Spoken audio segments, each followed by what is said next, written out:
വലിച്ചെച്ചതിന് ശേഷം എന്റെ അപ്പൻ പറഞ്ഞു, നിനക്ക് എന്നാ കിട്ടി? ഈ നസ്രാണികളുടെ കൂടെ കൂടിയിട്ട് എന്നാ കിട്ടി? ഞാൻ പറഞ്ഞു, എന്നാ കിട്ടി? എല്ലാ എന്നാ കിട്ടാ? നസ്രാണികൾ 25 ലക്ഷം തന്നിട്ട് ഇതിന്റെ പ്രൈഭാഷയിൽ എടുത്തത് നസ്രാണികൾ 25 ലക്ഷം തന്നെങ്കിൽ 28 വർഷമായപ്പോ വെള്ളത്തിലൂടെ പോയേനെ. നസ്രാണി തരുന്നതിന് കണക്കിലാകട്ടെ 25 50 എത്ര ലക്ഷം തന്നെന്ന് എനിക്ക് തന്നെ അറിയത്തില്ല. പിന്നെ ഇഷ്ടം പോലെ കിട്ടി. അപ്പൻ അദ്ദേഹത്തിന്റെ കായിക ബലം നിർത്തി, പണത്തിന്റെ കൊഴുപ്പ് നിർത്തി, ഇഷ്ടംപോലെ. അവസാനം അപ്പം വിചാരിച്ചു മന്ത്രവാദം ചെയ്ത് അതിനെ തിരിച്ചു കൊണ്ടുവരാം. ഇഷ്ടംപോലെ കിട്ടിയല്ലോ, പിടലി അടക്കാൻ വയ്യ, പുറമടക്കാൻ വയ്യ, ആ പരുവത്തിലാക്കി. സ്തോത്രം. അവസാനം മന്ത്രവാദം ചെയ്താൽ തിരിച്ചു കൊണ്ടുവരാം എന്ന് ചിന്തിച്ചു. അതിന്റെ ഇടയ്ക്ക് പറയാം, കോട്ടയത്ത് നിന്ന് പിടിച്ചോണ്ട് പോകുമ്പോ ഞാനും അപ്പനും ഒരു ബസ്സിൽ കയറി. എന്നെ പിടിച്ചുകൊണ്ട് പോവാ, ശരീരം മുഴുവൻ വേദനിച്ച പാടുകൾ. സ്തോത്രം. ഇങ്ങനെ ബസ്സിൽ കയറി പപ്പ പറഞ്ഞു, മുമ്പോട്ട് നീങ്ങിക്കടി. അപ്പൊ ഞങ്ങൾ ഇവിടെ സ്ഥലമുണ്ടല്ലോ, എവിടെ ഇരുന്നോടാം. ഇവിടെ ഇരുന്നു. ഏതായാലും 2-3 സ്റ്റോപ്പ് കഴിഞ്ഞു. അപ്പനിന്ന് ഉറങ്ങാൻ തുടങ്ങി. സ്തോത്രം. എവിടെ അതിനെ എത്തിച്ചെന്ന് എനിക്കറിയില്ല. ആ സ്റ്റോപ്പ് പരിശുദ്ധം പറഞ്ഞു, ഇവിടെ ഇറങ്ങിക്കോളാൻ പറഞ്ഞു. ആ ഇറങ്ങി ഇറക്കമാ ഇന്ന് ഇതുകൊണ്ട് ഞാൻ നിങ്ങളെ അതിന്റെ പുറകെ വന്നൊരു ബസ്സിൽ കയറി. ആ കണ്ടക്ടർ ഇന്നുവരെ ടിക്കറ്റ് ചോദിച്ചു.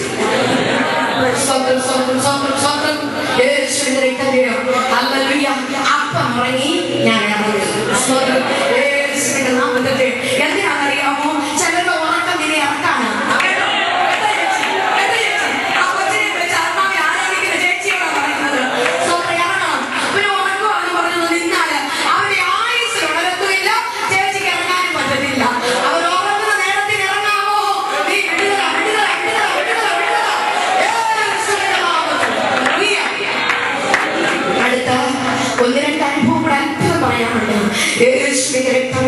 അതിനുശേഷം ദൈവത്തിന്റെ കൃപയാൽ വിടിവിച്ചു. സ്തോത്രം. അങ്ങനെ കൊണ്ടുപോയി. പാപ്പ പോയി. പിന്നെ തിരിച്ചു വന്നപ്പോൾ ഞാൻ മറ്റൊരു സ്ഥലത്തെത്തി. അവിടെ ഞാൻ ഒടുവിൽ താമസിക്കുകയാണ്. അവിടെ താമസിച്ചു. സ്തോത്രം. പിന്നെ വചനമൊക്കെ പഠിച്ചു. പാപ്പ വിചാരിച്ചു ഒരു തരത്തിലും പറ്റുന്നില്ല, ഇവിടെ മന്ത്രവാദം ചെയ്ത് തിരിച്ചു കൊണ്ടുവരാം. മന്ത്രവാദത്തിലേക്ക് ശ്രദ്ധ വെച്ചു. മന്ത്രവാദത്തിന് വേണ്ടി മന്ത്രവാദത്തിനെടുക്കാൻ പോയി. കേട്ടോ കുഞ്ഞുങ്ങളെ, ഈ വീഡിയോ എടുക്കുന്നവരും കേട്ടോണോ? നിങ്ങൾ കേൾക്കുന്നത്, നിങ്ങൾ നല്ല സഹിഷ്ണുതയ്ക്കാൻ ഞാൻ ദൈവത്തിന് സ്തോത്രം ചെയ്യും. നല്ല ഭാഗ്യം കർത്താവ് അനുഗ്രഹിക്കും. ഈ പുള്ളി അധികം താമസിക്കാതെ ഇവിടെ വിട്ടു പോകും. നശിച്ചു പോയ ദൈവം നന്നാക്കി വഴി തുറന്ന് ദൈവം മാനിക്കും. നിങ്ങൾക്ക് അസൂയയില്ലല്ലോ. ദൈവം അങ്ങനെ അവിടുന്ന് സ്തോത്രം ഏതായാലും ഇറങ്ങി തിരിച്ചു. സ്തോത്രം. അപ്പൻ ആ വിധത്തിൽ ഉപദ്രവങ്ങളൊക്കെ കഴിഞ്ഞതിന് ശേഷം മന്ത്രവാദികളൊക്കെ ചെന്നപ്പോൾ മന്ത്രവാദി അകത്തോട്ട് കയറി പുറത്തോട്ട് എഴുന്നേറ്റു. സാർ ഇന്നതൊക്കെ വേണം. പൂച്ച തലയ്ക്കകത്ത് ജിന്നിനെ കെട്ടിവിട്ട് ആ ജിന്നി എന്ന് നമ്മളെ വിളിച്ചുകൊണ്ട് വരും. ഏതായാലും അല്ലാതെ പറ്റത്തില്ല. ഉടനെ എന്ത് ചെയ്തു? പൂച്ച തലയിൽ കൊണ്ട് അപ്പൻ ഏതാണ്ടെല്ലാം സംഗതികളെല്ലാം വാങ്ങിച്ചു. വലിയ തുക ചെലവാക്കി ഭ്രാന്തിയായിട്ട് തിരിച്ചു ചെല്ലാൻ വേണ്ടി അപ്പൻ സ്തോത്രം ഉടച്ചു. അവിടെ ചെന്നേച്ച് മന്ത്രവാദി വിളിച്ചപ്പോൾ അദ്ദേഹം പറയുക, എന്റെ സാറേ, അകത്തോട്ട് പുറത്തോട്ട് ഇറങ്ങിയ പുള്ളി പറയാം, എന്റെ സാറേ ഫലിക്കത്തില്ല. എന്നാ അവള് വിശ്വസിക്കുന്ന ഒരു മതമാണ്. അതിനകത്ത് അവൾ ചേർന്നു. രണ്ടാമത് അവൾ പറയുന്ന ഒരു കഴിവിലുണ്ട്. ആ ഭാഷയുടെ മുമ്പിൽ ഇത് നിൽക്കത്തില്ല.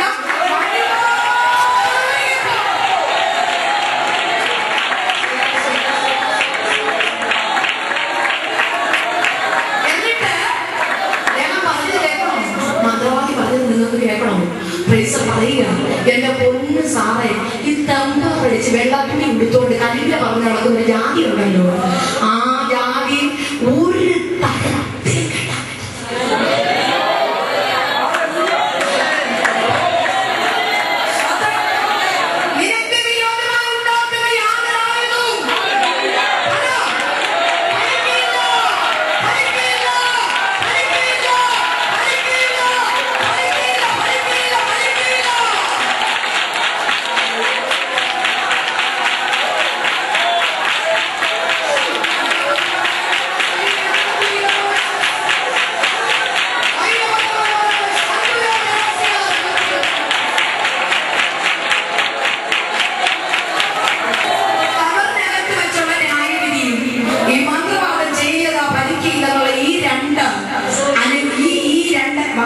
കേട്ടാണ് ഇപ്പോൾ എന്റെ കൂടെയുള്ള മുസ്ലിം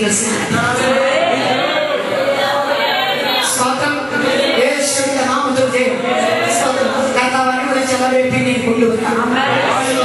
ഞാൻ പറയട്ടെ, ദൈവമക്കളെ അത്ഭുതകരമായി ഉപയോഗിച്ചു. എന്നിട്ട് കേട്ടോ, ചെയ്താ ഫലിക്കില്ലെന്ന് ഈ രാജ്യം. ഇത് വല്ലോ ഫലിച്ചിരുന്നെങ്കിൽ നമ്മൾ ആരെങ്കിലും ഇവിടെ കാണുമോ?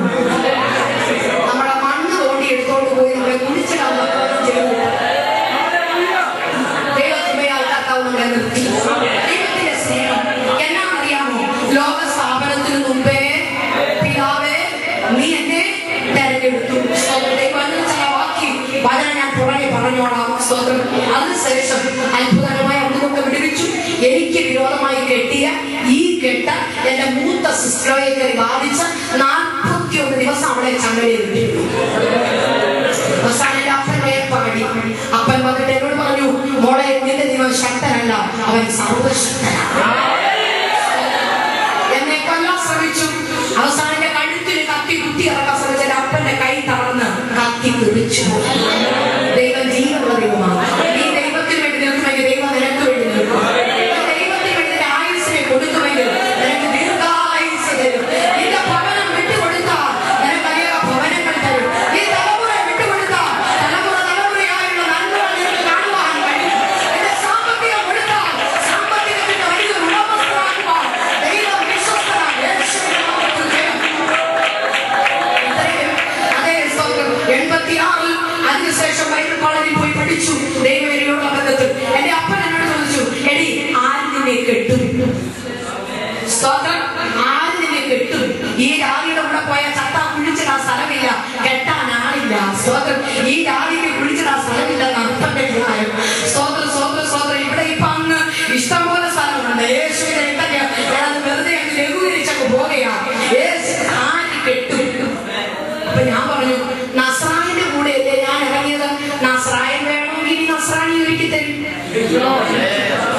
അപ്പൊ എന്നോട് പറയുക, നസ്രാണി കിട്ടും. എന്നിട്ട് എന്നിട്ട് അടുത്ത് പകലിന്റെ അപ്പം പറഞ്ഞു, എടി കളിപ്പിക്കുന്ന ജാതിയാണ്. ചേട്ടനെ കളിപ്പിച്ച് ചേട്ടന്റെ സ്വത്ത് മുഴുവൻ അപകരിച്ച ജാതി. സ്വന്തം പിന്തിരിക്കാൻ പറ്റിയില്ല. അവസാനം എന്നോട് പറയുക, സ്തോത്രം, ഇനി നീ നിന്റെ ദൈവത്തിന് വേണ്ടി ജീവിച്ചോ, ഞാൻ നിന്നെ ഉപദ്രവിക്കത്തില്ല. ദയവ് ചെയ്ത് എന്റെ വീട്ടിൽ നീ കയറരുത്. മതി, എനിക്ക് അത്രയും മതി. ദയവ് ചെയ്ത് അപ്പച്ചന്മാരും അമ്മച്ചിമാരും ഒക്കെ ഇങ്ങനെ നിരന്നിരിക്കുക.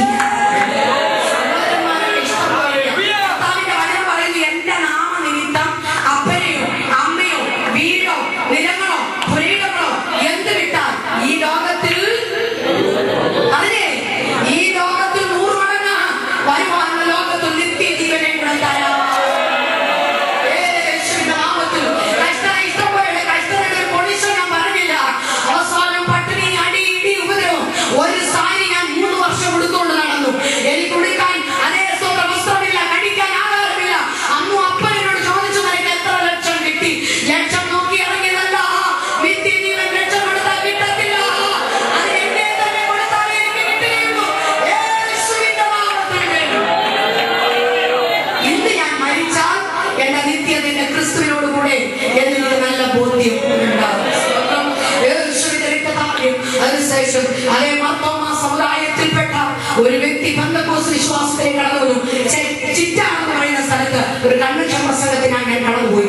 ആ പ്രസംഗം കഴിഞ്ഞ് വീട്ടിൽ വന്നപ്പോ ചർച്ച ബോർഡിലെ ഒരു സീനിയർ ശുശ്രൂഷകൻ പറയും, ആ ദേവദാസൻ ഞങ്ങളുടെ സഭയിൽ എന്ന ദേവദാസന അതേ ചിറ്റാറിൽ സെൻട്രൽ പാസ്സായി പോയി എന്നെ കൺവെൻഷന് വേണ്ടി വിളിച്ചു. ഞാൻ അവിടെ കടന്നു ചേർന്നു. സ്തോത്രം. അദ്ദേഹം എനിക്ക് വേണ്ടി വിവാഹം ആലോചിച്ചു. മാർത്തോമാ സമുദായത്തിൽ നിന്നും പെന്തക്കോസ്ത് വിശ്വാസത്തിലേക്ക് കടന്നു വന്ന ഒരു യുവാവിനെ ദൈവത്തിന് ഭർത്താവായി ശ്രേഷ്ഠനും മാന്യനുമായ ഒരു മനുഷ്യനെ ദൈവത്തിന് വേണ്ടി ഒരുക്കി. ഈ വിവാഹാലോചന മുൻപോട്ട് വന്നപ്പോൾ ഞാൻ ആ മനുഷ്യനോട് ചോദിച്ചു, ക്രിസ്ത്യാനികൾ ആരും ഇങ്ങനെയുള്ളതിനൊന്നും കെട്ടാറില്ലല്ലോ. ക്രിസ്ത്യാനികൾ മുടിയും നോക്കി, പണവും നോക്കി, സൗന്ദര്യവും നോക്കി, ഡിഗ്രി നോക്കി, അവസാനം ഒരു ഭൂതത്തെ വിളിച്ചോണ്ട് വരും. സ്തോത്രം എന്ന് ഇങ്ങനെ പറഞ്ഞു. അപ്പൊ അദ്ദേഹം എന്നോട് പറയാ, ഇത്രയും കൂടിയൊന്നും ആഗ്രഹിച്ചില്ല ഞാൻ. സ്തോത്രം. കണ്ണില്ലാത്തതോ കാലില്ലാത്തതോ ഏതിനെങ്കിലും ഒന്നിനെ കെട്ടാൻ രക്ഷിക്കപ്പെട്ട സമയത്ത് ഞാനൊരു തീരുമാനമെടുത്തിരുന്നു, ആരും ഭാവി കൊടുക്കാത്ത ഒരു വ്യക്തിക്ക് ഭാവി കൊടുക്കണമെന്ന്. അതുകൊണ്ട് ഇത് നടക്കണമെന്നില്ലെന്ന്. ദൈവപൈതലെ, യുവജനങ്ങളെ, സഹോദരിമാരെ, എനിക്ക് വേണ്ടി യേശുവച്ച തക്ക തുണയെ ഒരുക്കുക. ദൈവകൃപയാൽ അദ്ദേഹം ഒറ്റ പുത്രൻ, 3 പെങ്ങന്മാര്, എല്ലാവരും വിശ്വാസത്തിലുണ്ട്. മൊത്തമായിലാണ് എന്റെ വീട്ടിൽ എന്നെ കേട്ടത്തില്ല, ഞാൻ വീട്ടിൽ പോയിട്ടില്ല. എന്റെ വാപ്പ മരിച്ചിട്ട് എന്നെ കേട്ടില്ല. എന്റെ വാപ്പയുടെ ഡെഡ് ബോഡി പോലും കാണുവാൻ എന്നെ ഒരു അറിയിച്ചില്ല. സ്വന്തം ഇന്നും അവൻ എനിക്ക് തീണ്ടലും തൊഴിലുമായി അശുദ്ധയായി പുറത്തിറങ്ങിയപ്പോൾ കർത്താവിന്റെ ശ്രേഷ്ഠത്തെ മാന്യമായി എഴുതിയിരിക്കുന്നു. അങ്ങനെ ആ ഭാഗം കഴിഞ്ഞു. എനിക്ക് 2 പെൺകുട്ടികളെ ഇന്നെ പ്രിയപ്പെട്ടവൻ ശുശ്രൂഷകമായി കർത്താവിന്റെ വേലയുള്ള ബന്ധത്തിൽ ഞങ്ങൾ ചെന്നൈയിൽ താമസിച്ച് കർത്താവിന്റെ വേല ചെയ്യുന്നു. ഒരു വലിയ അതേ സ്വന്തം സാക്ഷ്യത്തിൽ ഈ ഭാഗവും കൂടെ തീർത്തിട്ട് ഞാൻ ഒരു വലിയ ആക്സിഡന്റ് ഈ കഴിഞ്ഞ വർഷം ഉണ്ടായി.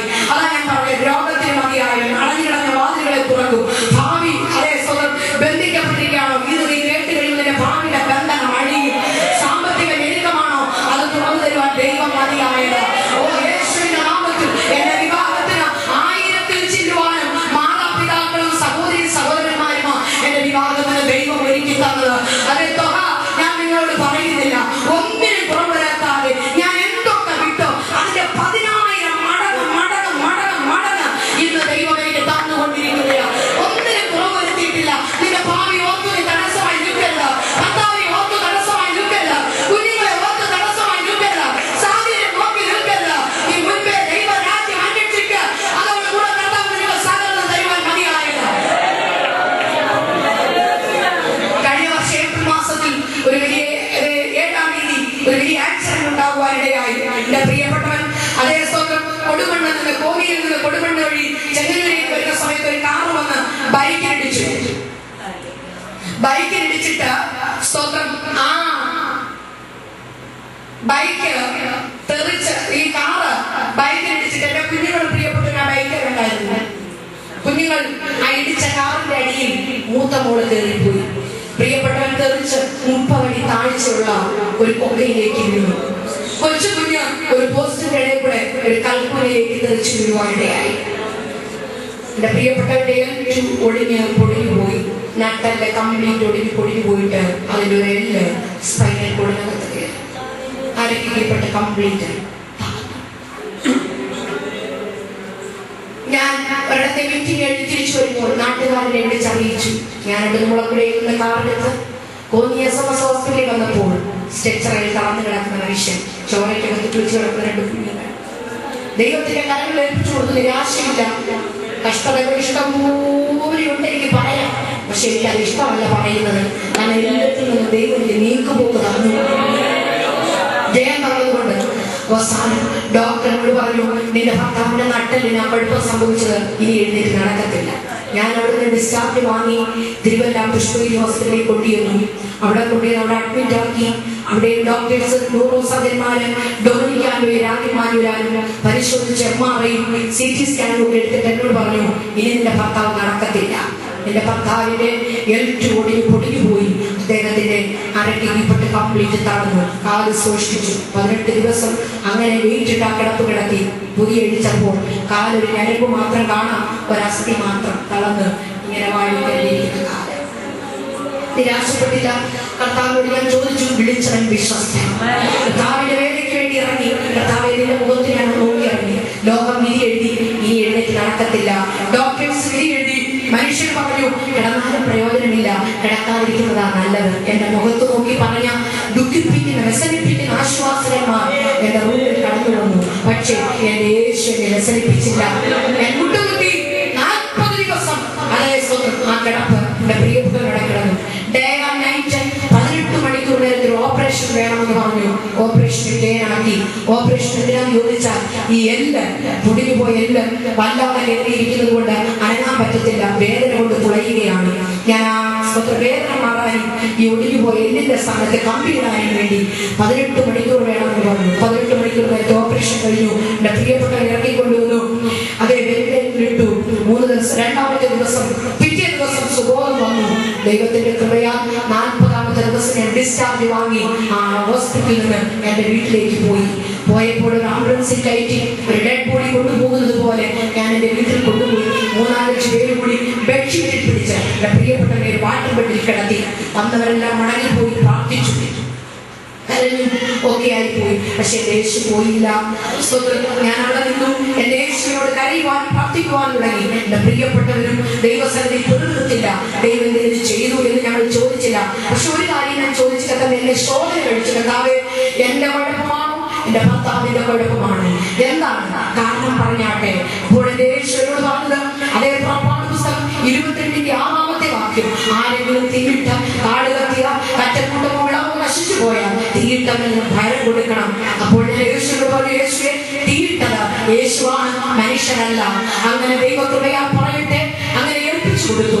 ദൈവത്തിന്റെ അത്ഭുതത്തിന്റെ പൂർത്തി വീണ്ടും എന്റെ ജീവിതത്തിൽ എനിക്ക് കാണുവാൻ കഴിഞ്ഞു. 56-ാമത്തെ ദിവസം മുളക്കുട സഭയിൽ ഞാൻ ആരാധനയ്ക്ക് പോകുവാൻ ഒരുങ്ങിക്കൊണ്ട് നിന്നപ്പോൾ എന്റെ പ്രിയപ്പെട്ട രാവിലെ 8:30 എന്നോട് വിളിച്ചു പറഞ്ഞു, നീ സ്തോത്രം കഴിഞ്ഞ രാത്രിയിൽ യേശു എന്നോട് പറഞ്ഞു, ഞാൻ എഴുന്നേൽക്കാൻ, നീ എന്റെ കൈക്ക് പിടിക്ക്, എഴുന്നേൽക്കട്ടെന്ന് പറഞ്ഞു. ദൈവത്തിന്റെ കൃപയാൽ അങ്ങനെ എഴുന്നേൽപ്പിച്ചു. ഞാനും അദ്ദേഹത്തിന്റെ അരികിൽ കൂടെ നടത്തി ബാത്റൂമിൽ കൊണ്ടുപോയി ഒരു സ്റ്റൂളിന്റെ പുറത്ത് വെള്ളം പൊക്കി വെച്ചു കൊടുത്തു. 56-ാമത്തെ ദിവസം തലയിൽ വെള്ളം കോരി ഒഴിച്ചു കുളിച്ചു. സ്വന്തം കാലിൽ നിന്നു. അതിനുശേഷം ബാത്റൂമിൽ തന്നെ നടന്നു വന്നു. അതിലെല്ലാം ഉപരി നഷ്ടപ്പെട്ട സ്പൈനൽ കോഡിന്റെ ദൈവം തിരിച്ചു കൊടുത്തു.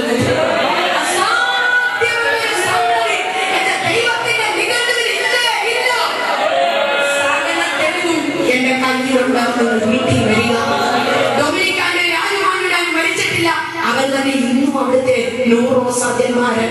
അവർ രണ്ടുപേരും എഴുതി വെച്ചു, നിനക്ക് തലയ്ക്ക് വട്ടാണോ? ഞാൻ അവരോടൊരു വെല്ലുവിളി നടത്തി.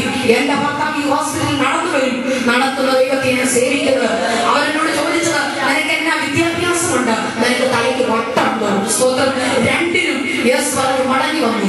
62-ാമത്തെ ദിവസം ഞാൻ എന്റെ വീട്ടിലില്ലാത്ത സമയത്ത് കാറ് തന്നെ എടുത്ത്, നടക്കാൻ പറ്റത്തില്ല, അതേ സ്വതന്ത്രം വലിഞ്ഞു ചെന്ന് കാറിനകത്ത് കയറി അതേ സീറ്റിൽ പിടിച്ചിരുന്നു. ഒരു കാലും അതേ സ്വതന്ത്രം അതിനകത്ത് വെച്ച് കൈകൊണ്ട് പൊക്കി അതേ കാറിനകത്ത് വെച്ചു. അടുത്ത കാലും കൈകൊണ്ട് പൊക്കി കാറിനകത്ത് വെച്ചു. 24 കിലോമീറ്റർ തന്നെ വണ്ടി ഓടിക്കുവാൻ ദൈവം ഭാഗ്യം കൊടുത്തു.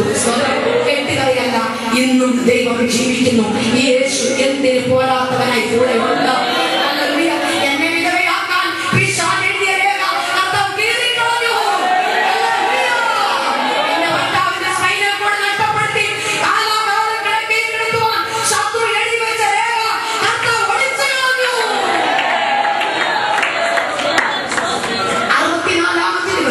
ഈ ഹോസ്പിറ്റലിൽ ഞങ്ങൾ ചെന്നപ്പോൾ രാജമാനുരാൻ ഡൊമിനിക്കാനും കണ്ണു തിരുമ്മി ഞങ്ങളോട് ചോദിക്കുക, ഞങ്ങളെ കണ്ണുകൊണ്ടാണോ ഞങ്ങൾ ഈ കാണുന്നത്? ഇത് വാസ്തവമാണോ? അടുത്ത അദ്ദേഹം എന്റെ പ്രിയപ്പെട്ടവരോട് ചോദിച്ചു, ഫാദർ, ഞങ്ങളുടെ ചാപ്പലിൽ ഞങ്ങളുടെ കന്യാസ്ത്രീമാരും അച്ഛന്മാരും പ്രാർത്ഥിക്കുന്നത് പോലെ അല്ലേ നിങ്ങൾ പ്രാർത്ഥിക്കുന്നത്? ഞങ്ങൾ പറഞ്ഞു, അല്ല, ഞങ്ങൾക്ക് സത്യത്തിലും പരിശുദ്ധാത്മ ക്രിയ ചെയ്യട്ടെ. നിന്റെ അസ്ഥിക്കാണോ വേദന? ഞരമ്പിനാണോ വേദന? സ്പൈനൽ കോഡിനാണോ പ്രശ്നം? നട്ടലിന് അകൽച്ചയാണോ? നട്ടലിന്റെ കണ്ണിക്ക് അകൽച്ചയാണോ? നിന്റെ അസ്ഥിക്കകത്ത് വേദനയാണോ? നെഞ്ചിനാണോ? അറ്റാക്കാണോ? പൈൽസ് ആണോ? ഷുഗർ ആണോ? കൊളസ്ട്രോൾ ആണോ? യേശുവിന്റെ നാമത്തിൽ എന്ത് രോഗമാകട്ടെ എന്ന് പറഞ്ഞ് വിശ്വസിക്കുക. അനാവശ്യമായിട്ടുള്ള പുറത്തു പോകട്ടെ. തൈറോയ്ഡ് ആണോ? യേശുവിന്റെ നാമത്തിൽ. ആർത്രൈറ്റിസ് ആണോ? യേശുവിന്റെ നാമത്തിൽ. ഇതുപോലെ സൗഖ്യമാകട്ടെ.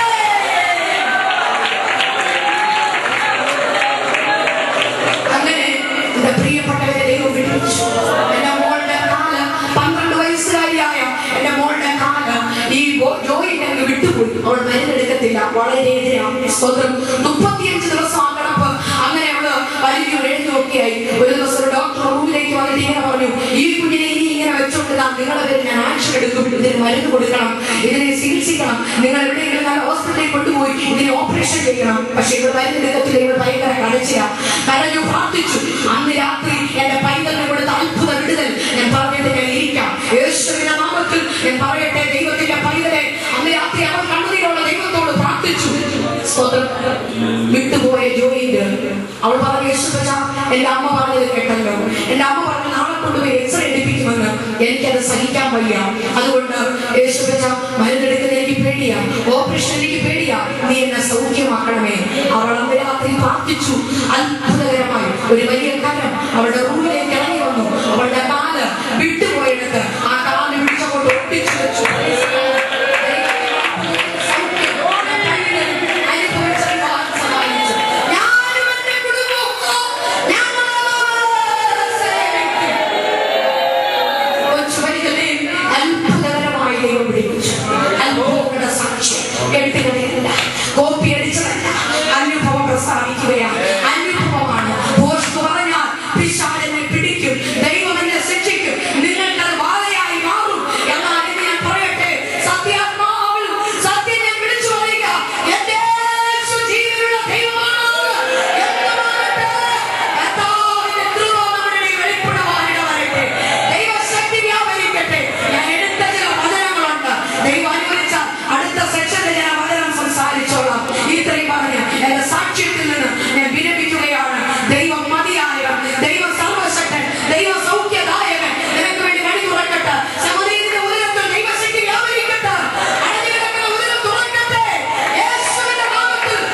ഷുഗറും കൊളസ്ട്രോളും പ്രഷറും ഒന്നും അവരെ വീട്ടിലേക്ക് കൂട്ടിക്കൊണ്ടുപോയില്ല. അവിടെ ഇരുത്തിയതുകൊണ്ട് ഞാൻ കർത്താവ് നമ്മുടെ മാനത്തിൽ വസിക്കുന്നത് കൊണ്ട് നമ്മുടെ ക്ഷീണങ്ങളൊക്കെ നമുക്ക് മറക്കുവാൻ. ഞാൻ ഇങ്ങനെ ഉപവാസത്തിലും പ്രാർത്ഥനയിലൊക്കെ ആയിരിക്കുമ്പോൾ ഞാൻ ആ 15, 16, 17, 18 വയസ്സിലെടുത്ത ഉപവാസമാണ് ഇപ്പോഴും എന്റെ മനസ്സിലേക്ക് തോന്നുന്നത്. എന്നെ പലപ്പോഴും മറ്റുള്ളവർ പറയും, ഇനി ഇത്രയും നീണ്ട ഉപവാസം എടുക്കരുത്, ഇങ്ങനെ വെള്ളം കുടിക്കാതെ ഒന്നും ഇരിക്കരുത് എന്ന് കേട്ടിട്ടില്ല. പക്ഷെ എനിക്ക് പ്രായമായെന്ന് തോന്നുന്നേ ഇല്ല. 43 വയസ്സായെന്ന് എനിക്ക് തോന്നുന്നില്ല. കാലം പറഞ്ഞതുപോലെ അന്നത്തെ പോലെ ആത്മാവിനുള്ള സന്തോഷം. ജനങ്ങളോട് എപ്പോഴും പറയും ബലഹീനപ്പെട്ടു, അങ്ങനെയാണ് ഇങ്ങനെയാണെന്നൊക്കെ പറയും. എന്നാൽ ആത്മാവ് നമ്മൾ ഒരിക്കലും ബലഹീനത. അതുകൊണ്ട് ഞാൻ ദൈവത്തിന് സ്തോത്രം ചെയ്യുന്നു. വളരെ സന്തോഷത്തോടെ ദൈവസന്നിധിയായി കർത്താവ് ചെയ്യട്ടെ. നമ്മൾ വായിച്ച വാക്യം ഓർക്കുന്നുണ്ടോ? ഞാൻ വചനത്തിൽ നിന്ന് സംസാരിക്കാം എന്ന് പറഞ്ഞ് നിർത്തിയ വചനം യോഹന്നാന്റെ സുവിശേഷം 17-ാം അധ്യായം 24-ാമത്തെ ഈ സൈഡിലാണ് വളരെ വായിച്ചത്. യോഹന്നാന്റെ സുവിശേഷം 17-ാം അധ്യായം 24-ാമത്തെ വാക്യം.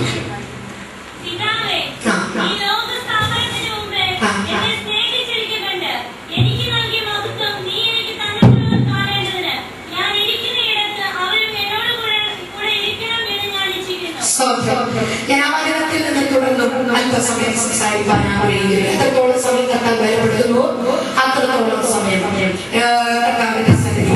അവിടെ കാണാൻ കഴിയുന്ന അതേ ചിന്ത ഇതാണ്: പിതാവേ, ലോക സ്ഥാപനത്തിന് മുമ്പേ. നിങ്ങളൊന്ന് നോക്കിക്കാൻ വാക്യവനാണ്. പിതാവേ, ലോക സ്ഥാപനത്തിന് മുമ്പേ നീ എന്നെ സ്നേഹിച്ചിരിക്കൊണ്ട് സ്തോത്രം എനിക്കുള്ളവർ സ്തോത്രം കാണേണ്ടതല്ലേ? എനിക്ക് തന്നിട്ടുള്ള മഹത്വം നീ എനിക്ക് തന്നിട്ടുള്ളവർ കാണേണ്ടതിന് ഞാൻ ഇരിക്കുന്നിടത്ത്. അതായത് ചിന്താവിഷയം. ഞാൻ ഇരിക്കുന്നിടത്ത് ഇവരും എന്നോടുകൂടെ ഇരിക്കണമെന്ന് ഞാൻ.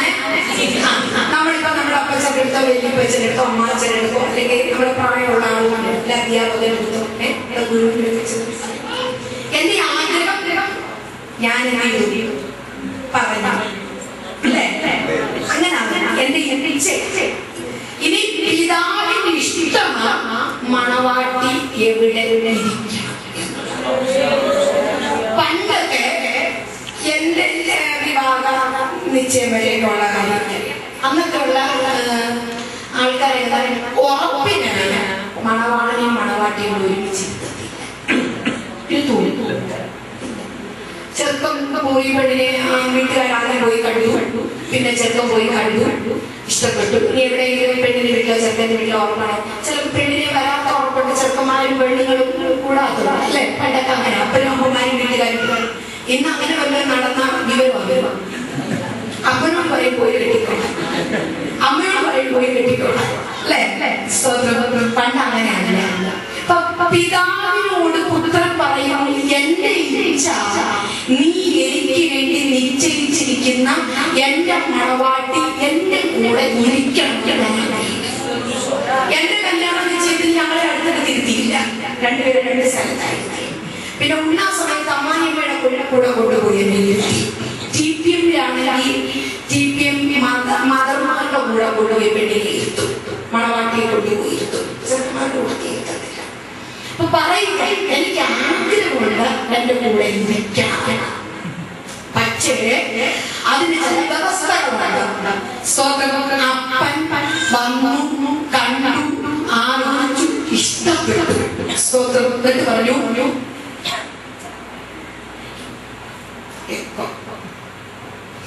കണ്ടു, ഇഷ്ടപ്പെട്ടു. എനിക്ക് ഇഷ്ടപ്പെട്ടു, പിതാവിനെ ഇഷ്ടപ്പെട്ടു. ഈ പുത്രനെ അയച്ചു. പുത്രൻ വന്നു, തന്റെ മണവാട്ടിയെ കണ്ടു. എന്ത് കഴിഞ്ഞു? നിശ്ചയം കഴിഞ്ഞു. പരിശുദ്ധാത്മാവെന്ന അച്ചാരം മുദ്രയായി തന്നിട്ട് പോയേക്കുക. ഇനി ഈ മണവാട്ടിയെ ഒരുക്കേണ്ട ഉത്തരവാദിത്വം അതേ പരിശുദ്ധാത്മാവിനുള്ളതാണ്.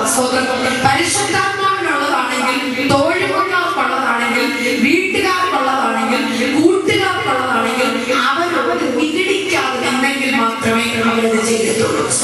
ഇവിടെ പറയുന്ന പിതാവേ, ലോക സ്ഥാപനത്തിന് മുമ്പേ സ്തോത്രം. ഇനി എഫേസ്യർ ലേഖനം 1-ാം അധ്യായത്തിന്റെ സ്തോത്രം 1-2 വാക്യങ്ങൾ നമ്മൾ വായിക്കുമ്പോൾ ലോക സ്ഥാപനത്തിന് മുൻപേ 3-ാം വാക്യമാണ്. ഒന്ന് നോക്കിക്കേ, എഫേസ്യർ ലേഖനം 1-3.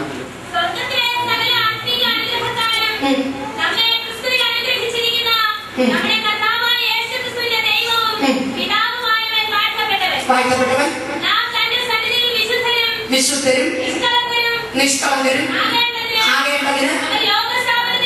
കണ്ടോ, എന്താകേണ്ടതിനാ? ലോക സ്ഥാപനത്തിനു മുമ്പേ വിശുദ്ധരും നിഷ്കളങ്കരും ആകേണ്ടതിന്. സ്തോത്രം, സ്തോത്രം. പിതാവ് വന്നു, കണ്ടു, ഇഷ്ടപ്പെട്ടു, പറഞ്ഞു, അച്ചാരം കൊടുത്തു, വാക്കു പറഞ്ഞേച്ചു പോയിരിക്കുകയാ. ഇനി ചെറുക്കൻ വരുന്നൊരു സമയമുണ്ട്. ചെറുക്കൻ വന്നു, കണ്ട്, ഇഷ്ടപ്പെട്ടേച്ചു പോയിരിക്കുക. വിവാഹം നടന്നിട്ടില്ല, നിശ്ചയം കഴിഞ്ഞിട്ടേ ഉള്ളൂ. എന്താകാത്തത് കൊണ്ടാ ഇതുവരെ വന്ന് വിവാഹം കഴിച്ചോണ്ട് പോകാത്തത്?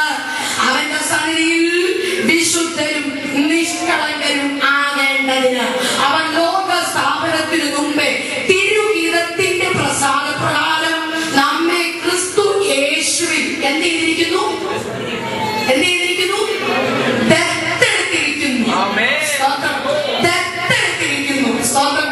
അതുകൊണ്ട് അടുത്ത് പറയുന്നത്, അതുകൊണ്ട് നിങ്ങൾ ദാസ്യത്തിന്റെ ആത്മാവിനെ അല്ല, അബ്ബാ പിതാവേ എന്ന് വിളിക്കുന്ന സ്വപുത്രന്റെ ആത്മാവിനെ നമുക്ക് തന്ന അവർ നമ്മെ നാശത്തിൽ നിന്ന് വീണ്ടെടുത്തു.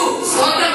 നരകത്തിൽ നിന്ന് വീണ്ടെടുത്തു, പാപത്തിന്റെ അധികാരത്തിൽ നിന്ന് വീണ്ടെടുത്തു, ശാപത്തിൽ നിന്ന് വീണ്ടെടുത്തു, പാരമ്പര്യത്തിൽ നിന്ന് വീണ്ടെടുത്തു, അനീതിയിൽ നിന്ന് വീണ്ടെടുത്തു, ശാപത്തിൽ നിന്ന് വീണ്ടെടുത്തു, അടിമത്വത്തിൽ നിന്ന് വീണ്ടെടുത്തു. ഇപ്പോൾ നമ്മളെ ആക്കി വെച്ചിരിക്കുന്നത് പുത്രന്റെ രാജ്യത്തിലാണ്. പുത്രന്റെ രാജ്യത്തിലാക്കി വെച്ചത് കൊണ്ടാ ഇവിടെ നമ്മൾ പാടിയത്. സോദരന്റെ സങ്കടങ്ങൾ സകലവും തീർന്നു പോയി, തീരാത്തവർ പാടാതെ നിന്നു, തീർന്നവർ പാടി ആരാധിച്ചു. ജയം. സ്തോത്രം. പാടാതെ നിന്നപ്പോൾ, സ്തോത്രം ചെയ്യാതെ നിന്നപ്പോൾ, കണ്ണു തുറന്നു നിന്നപ്പോൾ ഓർത്തോളം അവരുടെ സങ്കടം തീർന്നിട്ടില്ല. പുത്രന്റെ രാജ്യത്തിൽ അവരായിട്ടില്ല. സ്തോത്രം, സ്തോത്രം, സ്തോത്രം, സ്തോത്രം. എഫേസ്യർ 2:7 നോക്കിക്കേ. എഫേസ്യർ 2:7.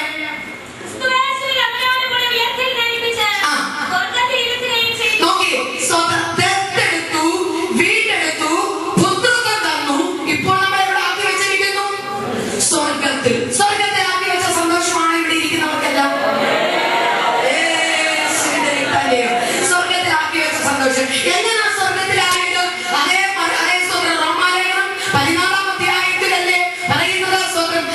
ദൈവരാജ്യം ഭക്ഷണവും പാനീയവുമല്ല, നീതി, സമാധാനം, പരിശുദ്ധാത്മാവിലുള്ള സന്തോഷം.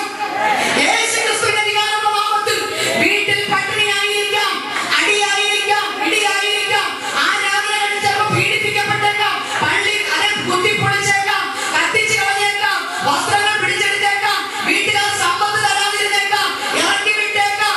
അന്യരും പരദേശിയാണെങ്കിലും ഞങ്ങൾ പുത്രന്റെ രാജ്യത്തിൽ പുത്രന്റെ പദവി പ്രാപിക്കാൻ, പുത്രന്റെ അവകാശത്തിന്റെ അമേരിക്കാരായി ഞങ്ങൾ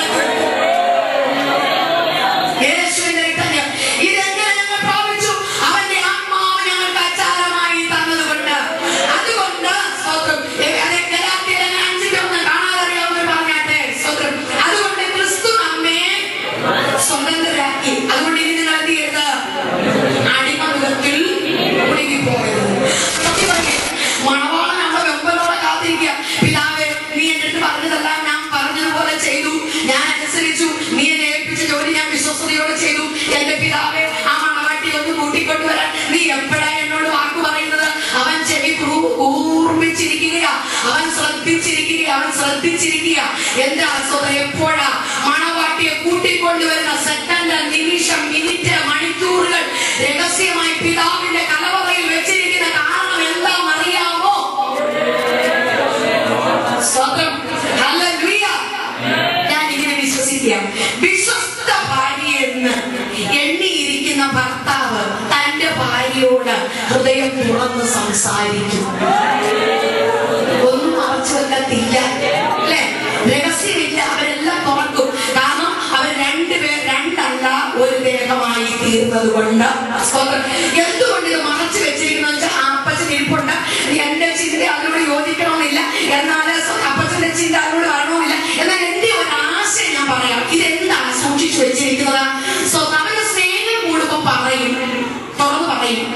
ഒന്നാമത്തെ വ്യവസ്ഥ.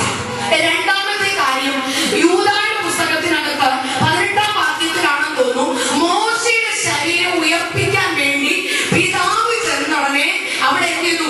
സാത്താൻ ചെന്നിട്ട് പറഞ്ഞു, ഇപ്പോൾ ഇവരെ എന്ത് ചെയ്യണ്ട? ഉയർപ്പിക്കണ്ട. സ്തോത്രം.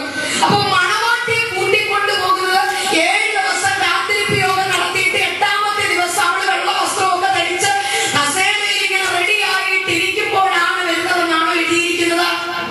കർത്താവ് താൻ ഗംഭീരനാദത്തോടും പ്രധാന ദൂതന്റെ ശബ്ദത്തോടും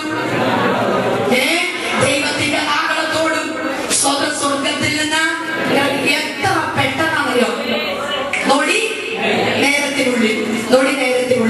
അപ്പൊ മോശയുടെ ശരീരം ഉയർപ്പിക്കാനായി ദൈവം സ്വന്തം അവിടോട്ട് ചെന്നപ്പോൾ സാത്താൻ പറഞ്ഞു ഉയർപ്പിക്കാൻ പറ്റത്തില്ലെന്ന്. ഒരു ചെറിയ ബലഹീനത ഉണ്ട്. അതുകൊണ്ട് സ്തോത്രം എന്താ? അടിക്കാൻ പറഞ്ഞെടുത്ത് അല്ലെ കൽപ്പിക്കാൻ പറഞ്ഞെടുത്ത് അടിച്ചു. സ്തോത്രം. അങ്ങനെ ഒരു ചെറിയ, നിങ്ങൾ മെരീബ വെള്ളത്തിങ്കൽ വെച്ച് എന്നെ കോപിപ്പിച്ചത് കൊണ്ട്, അത് മാത്രമല്ല സ്തോത്രം പാറയോട് കൽപ്പിക്കാൻ പറഞ്ഞപ്പോൾ അവിടെ ചെന്ന് അടിച്ചത് സംഖ്യാപുസ്തകത്തിനകത്ത് വളരെ വ്യക്തമായി 22 എഴുതിയിട്ടുണ്ട്. പോട്ടെ, ഈ സെക്കൻഡ് നേരം കൊണ്ട് മണവാട്ടിയെ കൊണ്ടുപോകാൻ പിതാവ് ഓർഡർ കൊടുക്കാൻ കാത്തിരിക്കുക. ഇനി അഥവാ പുത്രനോട് സ്തോത്രം പറഞ്ഞിരിക്കുക, ഇന്ന ദിവസം ഇത്ര മണിക്ക് ഞാൻ നിന്റെ മണവാട്ടിയെ കൊണ്ടുവരാൻ അയക്കാം. നമ്മളാണെങ്കിൽ നോട്ടീസ് അടിച്ച് അല്ലെങ്കിൽ മുറി അടിച്ച് പരസ്യം ചെയ്ത് ഓഡിറ്റോറിയം ബുക്ക് ചെയ്തു അല്ലെ, ഇന്ന ദിവസം ഇന്ന സമയത്ത് കൊണ്ടുവരും. സ്തോത്രം. പക്ഷെ ഈ കാര്യം പുത്രനോട് പറയാത്തത് എന്താണെന്ന് ചോദിച്ചാൽ, സ്തോത്രം, പിതാവ് ഇവിടുന്ന് മണവാട്ടിയെ ഉയർപ്പിക്കാൻ വരുമ്പോൾ മറ്റേ കറുമ്പനും വരും. സ്തോത്രം. അവൻ വന്നിട്ട് പറയും, മോശയുടെ കർത്താവ് മോശയെ കുറിച്ച് പറഞ്ഞത്, എന്റെ ദാസനായ മോശയെ പോലെ സൗമ്യൻ ഭൂതലത്തിൽ എങ്ങുമില്ലെന്ന്. അത്ര സൗമ്യനായ മോശയുടെ ശരീരത്തെ ഉയർപ്പിക്കാൻ അതെ അനുവദിക്കാത്ത പിശാച് കാപട്യവും വഞ്ചനയും വക്രതയും കള്ളത്തരം വള്ളിവെപ്പും ചതിയും ഏശയും കുശുമ്പും കൊണ്ട് നടക്കുന്ന ഈ സ്വന്തം വ്യക്തിയെ ഉയർപ്പിക്കാൻ വരുമ്പോൾ സാത്താൻ തടയും. അതുകൊണ്ട് സാത്താനും അറിയത്തില്ല, പുത്രനും അറിയത്തില്ല, മണവാട്ടിക്കും അറിയത്തില്ല, ദൂതനും അറിയത്തില്ല. സെക്കൻഡ് കൊണ്ടായിക്കൊണ്ട്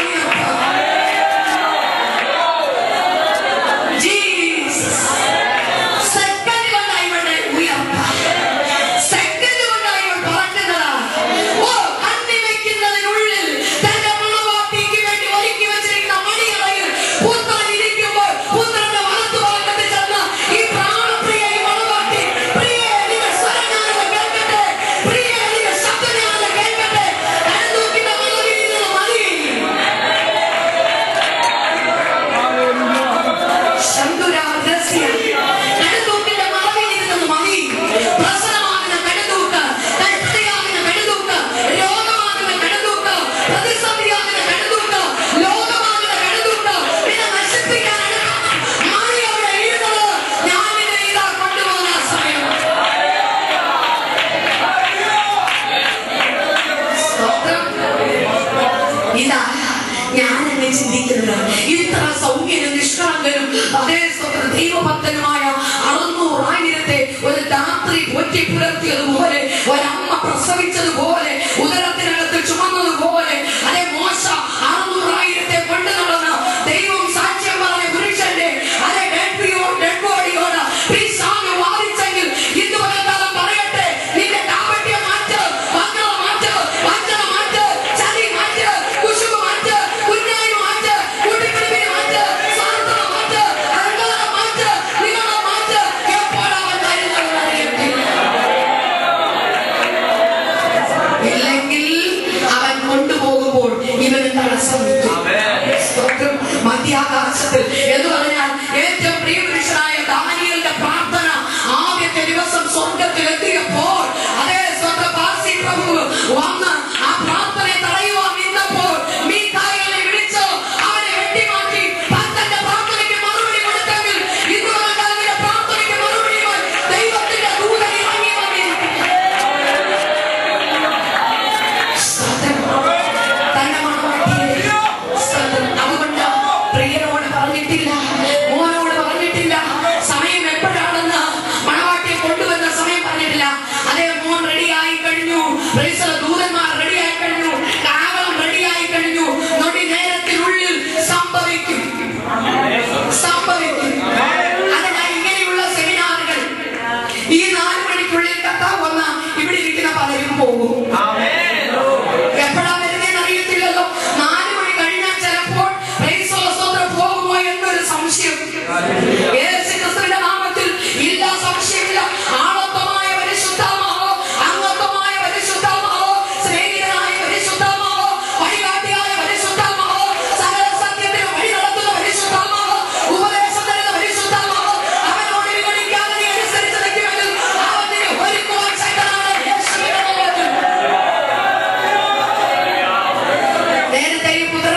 അതുകൊണ്ട് പറയാതിരിക്കുന്നത്. പറഞ്ഞ ആ സമയത്തേക്ക് വേണ്ടതെല്ലാം കാട്ടിക്കുട്ടിച്ച് അവസാനം ഒരുങ്ങാമല്ലോ എന്ന് നമ്മൾ ചിന്തിക്കും. സമയം പറയാനിട്ട് ഈ അവസ്ഥ. ഇനി മണവാട്ടിയെ ഒരുക്കുന്നത് എങ്ങനെയെന്ന് ചോദിച്ചാൽ ഇതെല്ലാം പിച്ചിപ്പറിച്ചും ഇവിടെയെല്ലാം വാരി തേച്ചും സ്തോത്രം ഇവിടെയെല്ലാം പിശാചിന്റെ കളറും പിടിപ്പിച്ച് തട്ടി തട്ടി വരുന്ന അനുഭവത്തിലല്ല. ഇപ്പോൾ ഇവിടം വരെ വെട്ടിക്കീറി തൂക്കിയിട്ട് പ്രൈസ് ഓഫ് ജീസസ് യേശുവിന്റെ നാമത്തിൽ വേറൊരു ഉപദേശത്തിലേക്ക് കടക്കുമ്പോൾ ഞാൻ അല്പം കത്തും കേട്ടോ. യേശുവിന്റെ നാമത്തിൽ വിളിച്ചത് എന്തിനാണെന്നറിയാമോ? താങ്ങാനായിട്ട് നടക്കാനല്ല. യേശുക്രിസ്തുവിന്റെ അധികാരമുള്ള നാമത്തിൽ പരിശുദ്ധമാകുന്ന അച്ചാരം നീ മുദ്രയേറ്റിട്ടുണ്ടെങ്കിൽ അവൻ നിന്നെ ഒരുക്കിക്കൊണ്ടിരിക്കുമെങ്കിൽ ഒരുത്തൻ നിന്നോട് വാക്ക് പറഞ്ഞെങ്കിൽ മണിയാളെ ഒരുക്കി കഴിഞ്ഞെങ്കിൽ പിന്നെ നീ ഇത് പിച്ച് പറിച്ചുകൊണ്ട് നടക്കണ്ട. ന്യായവിധി നീ കൂട്ടിവെക്കുകയാണ്. സ്വന്തം പോകരുത്, പിണങ്ങരുത്. എന്നെ പോലുള്ളവരെ വിളിച്ചോണ്ട് വന്നത് ഇത് പറയാനാ. യേശുവിന്റെ നാമത്തിൽ എണ്ണി വെച്ചിരിക്കുക. ഒന്ന് നീ പറിച്ചിട്ടുണ്ടെങ്കിൽ കാണിക്കുക. നിന്റെ മകൻ അവന് ഇഷ്ടപ്പെട്ടു. നിനക്ക് നീ തോന്നുന്നത് പോലെ പിശാചിന്റെ മുദ്രയടിച്ച് നീ നടക്കാനല്ല. ഞാൻ പിശാചിന്റെ ആയുധമാണെന്ന് പറഞ്ഞ് കാലിലും കയ്യിലും വാരി തേച്ച് നീ ആളത്തെ കാണിക്കാൻ നടക്കുന്നല്ലേ. അവൻ നിന്നെ ബോധിച്ചെങ്കിൽ പിന്നെ നീ ആർക്കാ? സ്വതം നിങ്ങൾക്ക് റഫറൻസ് അറിയാമല്ലോ. ശാപമാണ് 3-ാം അധ്യായം അതിന്റെ അവസാന ഭാഗങ്ങളിൽ വായിച്ചാൽ മതി, എടുക്കണ്ട. ഇനി അവന്റെ മണവാട്ടി ഉപയുക്തമായതാ. അവൾ നിഷ്കളങ്കയാ. സ്തോത്രം. അവൾ കാന്തമില്ലാത്തവളാ. അവൾക്ക് വ്യാജം സംസാരിക്കാൻ അറിഞ്ഞുകൂടാ. ഭീഷണല്ല ഒരിക്കൽ വെളിപ്പെടുന്ന പുസ്തകം 19:7 വായിച്ചേ. സ്തോത്രം. ഈ യൗവനക്കാർ കുട്ടികളൊക്കെ വായിച്ചേ. നിങ്ങളൊക്കെ നല്ല കുട്ടികളാണ്. പിടിച്ച് പഠിച്ചിട്ടൊന്നുമില്ല. നിങ്ങൾ തന്നെ വായിക്കാൻ പഠിക്കുന്നേ. 19:7 വായിച്ചേ. എത്ര മായത്? 19:7 വായിച്ചു. ധൈര്യമായി വായിച്ചു. നാം സന്തോഷിച്ചുല്ലസിച്ച് ദൈവത്തെ മഹത്വം കൊടുക്കുക. ആ കുഞ്ഞാടിന്റെ കല്യാണം വന്നുവല്ലോ. തന്റെ കാന്തയും അല്ല അപ്പുറത്തെ ബ്രിട്ടീഷുകാരൊന്നും ഒരുക്കി.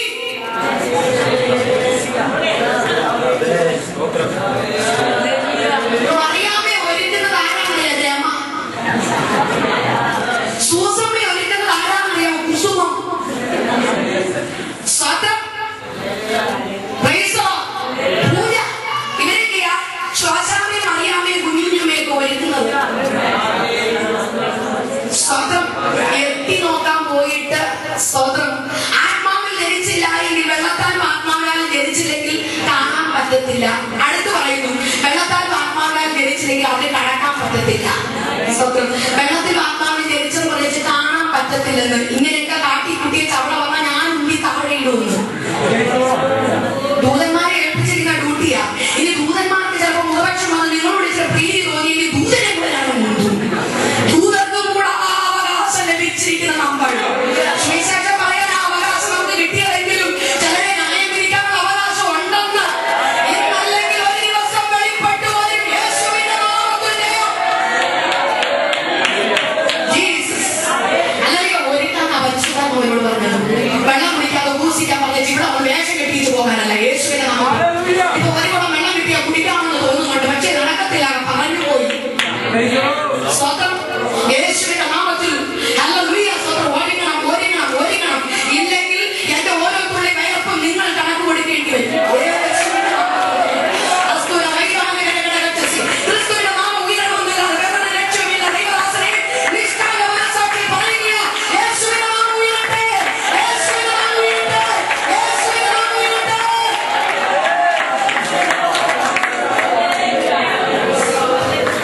തന്റെ കാന്തയും തന്നെത്താൻ ഒരുങ്ങി. സ്തോത്രം. ഒരുങ്ങി കാത്തിരിക്കുന്നു. സ്തോത്രം. സ്തോത്രം. ഇവിടെ ഒരുക്കം തീർന്നില്ല, പിന്നെ ഞാൻ കാക്കുന്നത് യേശുവിന്റെ രക്തം ജയം. സ്തോത്രം. ഞാൻ ഇവിടെ 10 മണിയായപ്പോൾ 10:30 എനിക്ക് എന്റെ കൈ മൈക്ക് കിട്ടി എനിക്ക് പ്രസംഗിക്കാനുള്ള ധൃതിയില്ല. ഞാനിരിക്കുന്നു. ഇവിടെ ആള് വന്നിട്ട് സ്തോത്രം. യേശുവിന്റെ രക്തം ജയം. നമുക്കൊരു ഉത്സാഹം. നിങ്ങളുടെ കുഴപ്പമില്ല. നോട്ടീസ് 11 വെച്ചാൽ 1 മണിക്കേ വരുള്ളൂ. നിങ്ങൾ 10 മണിക്ക് വെച്ചിരുന്നെങ്കിൽ ഇവരൊരു 12 മണിക്കെങ്കിലും വന്നേനെ. യേശുവിന്റെ രക്തം സ്വന്തം. അതാ ഞാൻ ഇവിടുത്തെ ആൾക്കാർ നിഷ്കളങ്കരാന്ന് പറയുന്നത്. അവർ വിശ്വസ്തല്ല, അവരുള്ള ടൈം അതുപോലെ വെച്ചു. സ്വന്തം നല്ല ആൾക്കാരോ യേശുവിന്റെ രക്തം കൂട്ടാനും പോയില്ല, പറയാനും പോയില്ല. സ്വന്തം യേശു ക്രിസ്തുവിന്റെ നാമത്തിൽ ചെയ്യും മടങ്ങി വരട്ടെ. സ്വന്തം അടുത്ത അവന്റെ മണവാട്ടി ഇടേണ്ട വസ്ത്രങ്ങളുണ്ട്, വസ്ത്രങ്ങൾ. സ്വന്തം ചുരിദാർ നല്ലതാകട്ടോ, ചുരിദാർ നല്ല വസ്ത്രം. നീ അങ്ങോട്ട് തലവാടി സ്വാടിയൊന്നും വേണ്ട, ഞാൻ പറയാം.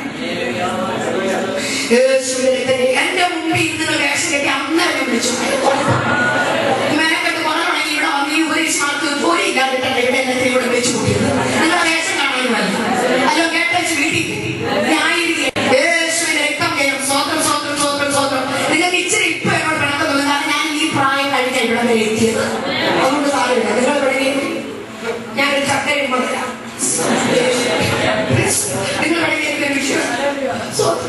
എന്റെ ദൈവത്തിന്റെ രാജ്യത്തിൽ ഒരു മണവാട്ടി വന്നിരിക്കുമ്പോൾ, അമ്മ അവിടെ നിൽക്കുമ്പോൾ, കിരീടത്തിന്റെ മുത്തുകളായുള്ളവരെ വിളിക്കുമ്പോൾ ദൂതൻ പറയടി പെണ്ണെ, നീ അന്ന് എന്തോ മണലിൽ നിന്ന് ചർച്ചയിൽ ചെന്ന് 4 മണി വരെയുള്ള ഒരു മീറ്റിംഗ് നടത്തിയില്ലേ, അതിനകത്ത് കൊണപ്പെട്ടതാണ് ഇതെന്ന് പറഞ്ഞു. അതിനകത്ത് കൊണപ്പെട്ടതാണ് ഇത്. അപ്പോ പിന്നെ എന്റെ സന്തോഷം പറഞ്ഞറിയിക്കാൻ പറ്റുമോ?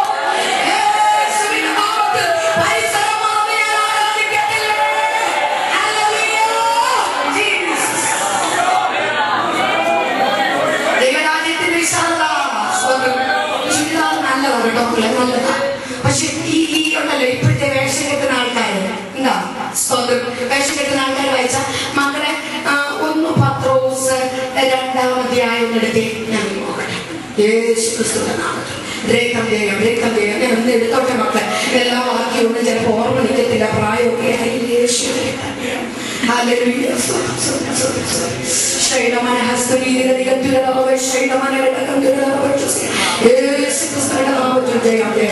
രണ്ടാമധ്യായത്തിന്റെ 12 മുതൽ വായിച്ച് 2 പത്രോസ് 2-ാം അധ്യായം 12 മുതലുള്ള വാക്യങ്ങൾ വേഗത്തിൽ.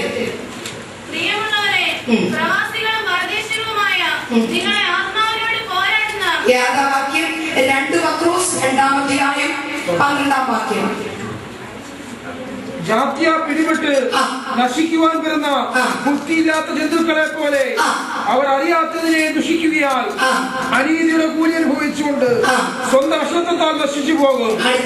അവർ താൽക്കാലിക ഭോഗതൃപ്തി സുഖം എന്ന് വെച്ച് നിങ്ങളുടെ സ്നേഹസദ്യകളിൽ നിങ്ങളോടുകൂടെ വിരുന്ന് കഴിഞ്ഞ് മുളയ്ക്കുന്ന കറകളും കളങ്കങ്ങളുമാകുന്നു. അവർ വ്യഭിചാരിണികളെ കണ്ട് രസിക്കുകയും. ആരാ വ്യഭിചാരിണികൾ? സ്വന്തം ഇന്ന് തിയേറ്റർ വീട്ടിൽ തന്നെയില്ലേ? ഇന്ന് തിയേറ്ററിൽ കാശ് മുടക്കി പോകണ്ടല്ലോ. സ്വന്തം കണ്ണുകൊണ്ട് മോഹിച്ചാൽ പാപം ചെയ്തു, കണ്ണുകൊണ്ട് ആഗ്രഹിച്ചാൽ പാപം ചെയ്തു. എന്നാൽ തിയേറ്റർ വീട്ടിനകത്തിട്ട് കാണുന്നവരെ സ്വന്തം അതിനകത്തെ വ്യഭിചാരിണികളെ കണ്ട് രസിക്കുന്നവരെ അതിനകത്തെ പത്രോസ് ഇങ്ങനെയാ പറയുന്നത്, നിങ്ങളുടെ സ്നേഹ സദ്യകളിൽ മറഞ്ഞു കിടക്കുന്ന മക്കളെ കണ്ടില്ലേ? നിങ്ങളുടെ സ്നേഹസഖികൾ. ഇത് ചിലര് വായിക്കുന്ന ആരാന്നറിയാമോ? ശ്വാസാമ കുഞ്ഞുഞ്ഞമ്മയ്ക്കിട്ട് നോക്കിയിട്ട് ഒരു സ്നേഹസഖി മറഞ്ഞു കിടക്കുന്ന തോമസ് മാത്യുവിനെ നോക്കിയിട്ട് സ്നേഹസഖി മറഞ്ഞു കിടക്കുന്ന അല്ലല്ല. അവിടെ എഴുതിയിരിക്കുന്നു സ്വന്തം താല്പര്യത്തിൽ നിന്ന് നിന്റെ ആത്മീയ കാഴ്ചപ്പാടിനെ, നിന്റെ ആത്മീയ വിശുദ്ധിയെ, നിന്റെ ആത്മീയ തേജസ്സിനെ, നിന്റെ നിത്യജീവനെ, നിന്റെ നിത്യജീവന്റെ പ്രത്യാശ എടുത്തിക്കളയുന്ന ആ ജഡത്തിന്റെ പ്രവൃത്തി നിന്റെ ജീവിതത്തിൽ ഉണ്ടെങ്കിൽ അത് നിന്റെ സ്നേഹ സദ്യയിൽ മറഞ്ഞു കിടക്കുന്ന പാപ കഷ്ടമാണ്. അത് സ്വന്തം ഇങ്ങനെ ഒന്നുകൂടെ ഇറങ്ങി പറഞ്ഞാൽ നിങ്ങളുടെ ഭോഗങ്ങളിൽ ചിലവിടേണ്ടതിന് അതേ സ്വന്തം വ്യഭിചാരിണികളെ കണ്ട് രസി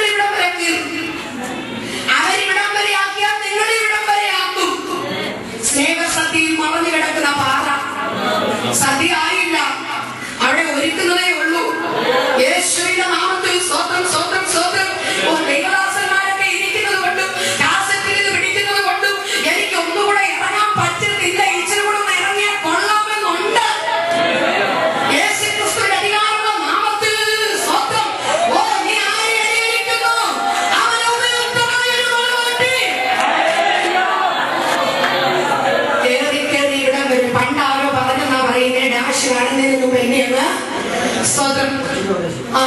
സ്തോത്രം. ഞാൻ കേട്ടിട്ടുള്ള പാസ്റ്ററെ ഒരു കാര്യം, കൊച്ചുദ്ദേശിയെ ഞാൻ വലിയ ബഹുമാനമൊക്കെ ഉണ്ട്, എനിക്ക് ഇഷ്ടമാണ്, പാട്ടൊക്കെ പാടി കേട്ടിട്ടുണ്ട്, ഞാൻ കണ്ടിട്ടില്ല, വായിച്ചിട്ടുണ്ട്.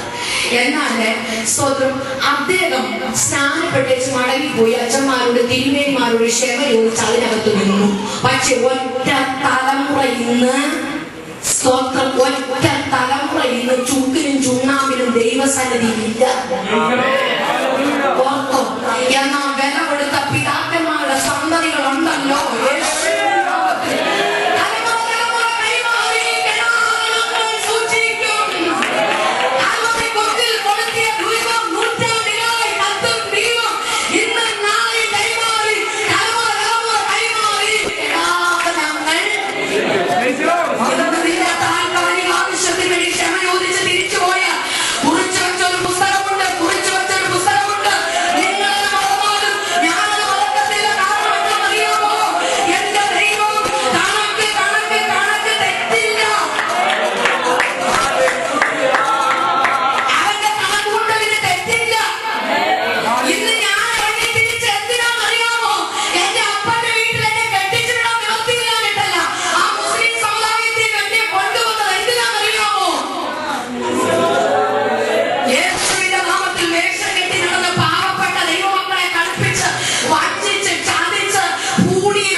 പാസ്റ്റർ പറയും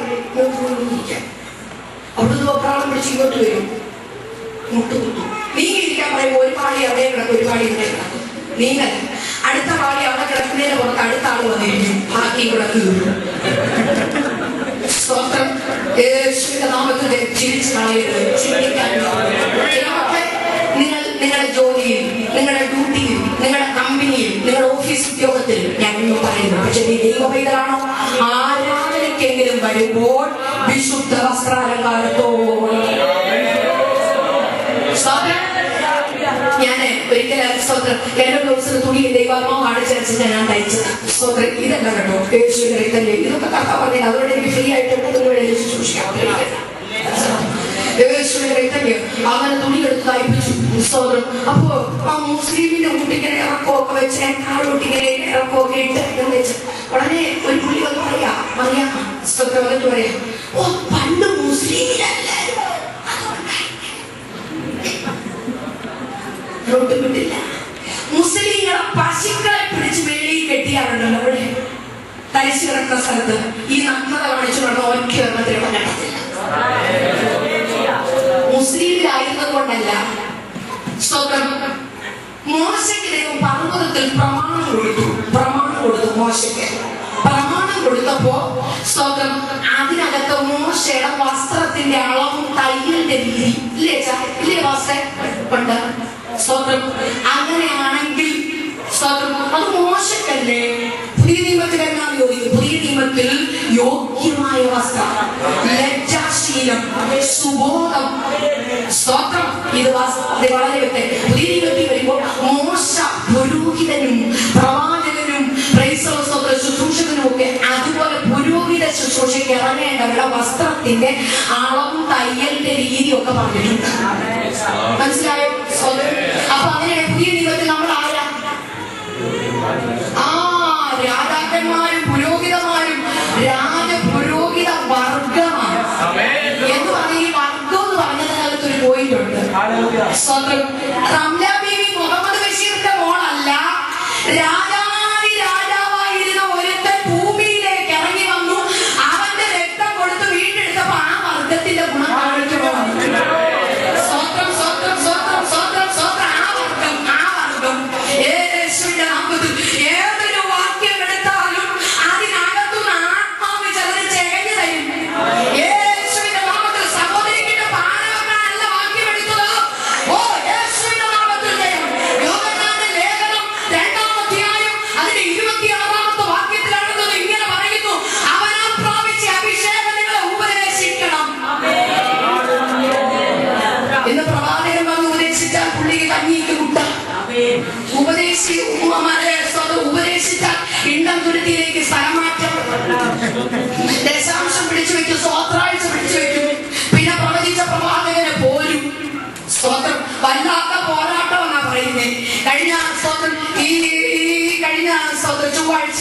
ഞാൻ സ്വന്തം ഏരിയയിലെ ഒന്നാമത്തെ ചർച്ച കേരളത്തിൽ ആദ്യം 1927 തുടങ്ങിയ ഒന്നാമത്തെ ചർച്ചിൽ കഴിഞ്ഞ ചൊവ്വാഴ്ച പോയി പ്രസംഗിച്ചു.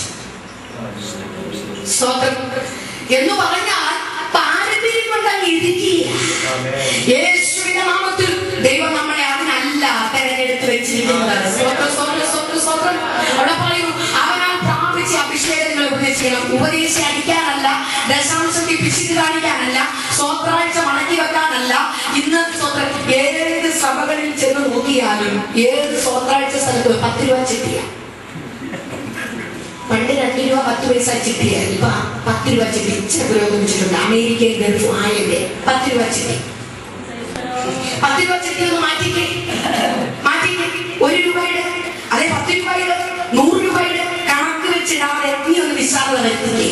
സ്വത്രാഴ്ചത്തേക്ക് മണവാട്ടി അവന്റെ അഭിഷേകം നിങ്ങളെ ഉപദേശിക്കുമ്പോൾ കൊടുക്കാൻ പഠിപ്പിക്കും, നടക്കാൻ പഠിപ്പിക്കും, ആരാധിക്കാൻ പഠിപ്പിക്കും.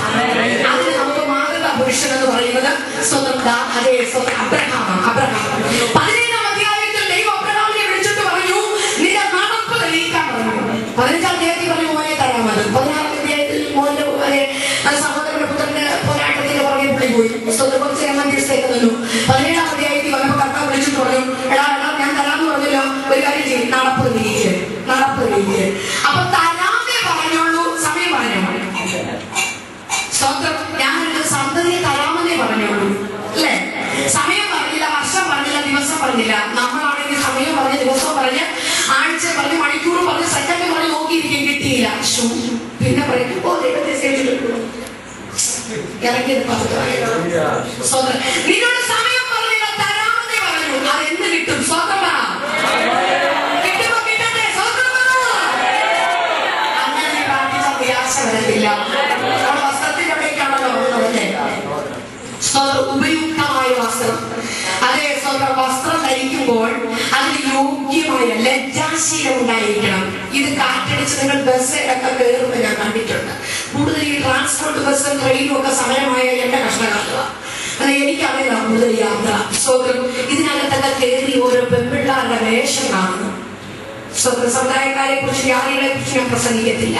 അവരിപ്പോൾ അവരുടെ ഇഷ്ടത്തിന് നടന്നോട്ടെ, നാളെ എന്റെ ദൈവം കൊണ്ടുവരുന്നത് ശരിയാവും. ഞാൻ പറയട്ടെ ദൈവങ്ങളെ, നമ്മുടെ വേഷത്തിൽ നടപ്പ് തെളിയിക്കാൻ പറഞ്ഞു. അബ്രഹാം എന്നാണെന്നറിയാമോ? 17-ാം അധ്യായത്തിനകത്ത് പുള്ളിയുടെ നടപ്പ് അങ്ങ് തെളിയിച്ചു. 18-ാം അധ്യായത്തിനകത്തേക്ക് അതേ സ്വന്തം അടുത്ത അനുഗ്രഹം പ്രാപിക്കാൻ സമയമായി. 18-ാം അധ്യായത്തിനകത്ത് വന്നപ്പോൾ കൊടുപ്പ് തെളിയിച്ചു. അതെ 3 കഴി മാവെടുത്ത് 3 പേർക്ക് ഏറ്റവും നേതരമായത് ഇളയത് നല്ലതുമായ കാളെ പിടിച്ച് അതേ സ്വന്തം അടുത്ത് കറിയുണ്ടാക്കി. അതേ സ്വന്തം തേൻകട്ടയും അതേ സ്വന്തം പാൽക്കട്ടയും റൈസറൊക്കെ ആയിട്ട് മരത്തിന്റെ ചുവട്ടിൽ വന്ന് അവർ ഭക്ഷിച്ചു. സ്വന്തം പോകാൻ നേരത്തെ അവരിങ്ങനെ പ്രാർത്ഥിച്ചു കാണും, പിതാവിന്റെയും പുത്രന്റെയും പരിശുദ്ധമായ നാമത്തിൽ കാത്തിരിക്കുന്ന സന്തതി അടുത്ത വർഷം ഈ സമയമാകുമ്പോൾ അബ്രഹാമിന്റെ കയ്യിൽ നീ കൊടുത്തതിനായി സ്തോത്രമെന്ന് യേശുവിന്റെ നാമത്തിൽ പിതാവ് പുത്രൻ പരിശുദ്ധാത്മാവ് വന്നത്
നോക്കിക്കേ, 51:2.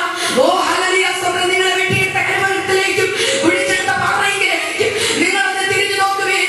നിങ്ങളെ പ്രസവിച്ച സാറയിലേക്കും നിങ്ങളുടെ പിതാവായ അബ്രഹാമിലേക്കും. ഉണ്ടോ മക്കളെ? എന്ന വാക്യം വായിച്ചു. നിങ്ങളുടെ പിതാവായ അബ്രഹാമിലേക്കും നിങ്ങളെ പ്രസവിച്ച സാറായിലേക്കും തിരിഞ്ഞു നോക്കുവിൻ. ഞാൻ അവനെ ഏകനായിട്ട് വിളിച്ചു. അവനെ അനുഗ്രഹിച്ച് വർദ്ധിപ്പിച്ച് അവന് വലിയൊരു ജാതിയാക്കി.